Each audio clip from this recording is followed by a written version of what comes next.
So, this is the part I regret. I want to remind you before I tell you what I did.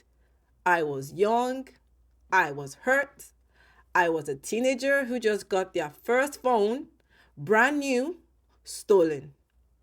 Let's just chalk it up to naivety from watching a lot of Nigerian movies where they show scenes where an aggrieved person, oh my God, where an aggrieved person takes off all their clothes and curses the person who offended them.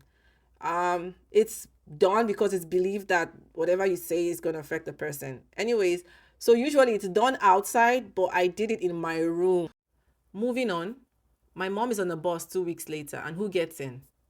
None other than the elusive Beauty. When she noticed my mom, she highlighted at the next bus stop, but long story short, my mom caught up with her. I hear a knock at the door and I open knowing it's my mom, and it felt like my heart stopped beating. My eyes were popping out of my head. I couldn't believe it. It was Beauty.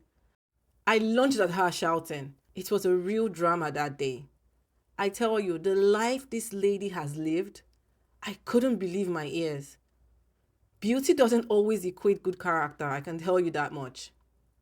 Beauty was crying rivers, begging my mom not to dial Honey on her phone.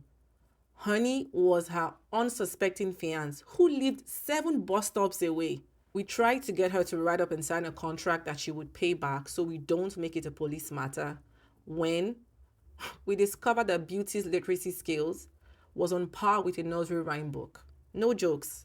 This lady couldn't read or write.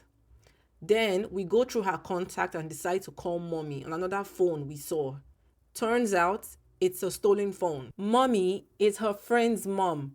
She had run into a friend of hers the previous week and had stolen her phone and her friend's mom's gold jewelry and business money when that friend had left her alone in the house to go take a shower.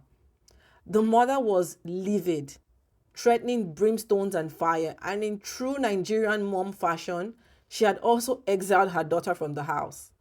We gave the woman's Beauty's home address, which we had gotten at this point, so she could meet up and discuss payment plans with Beauty's family.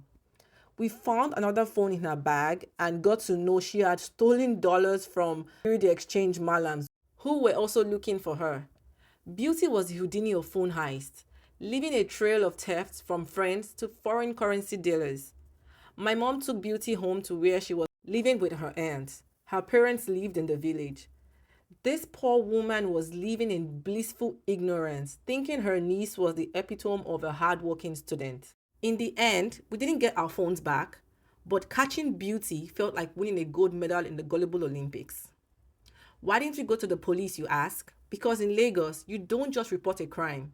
You sponsor its investigation and distribute the proceeds among the cast and crew of the Nigerian police force.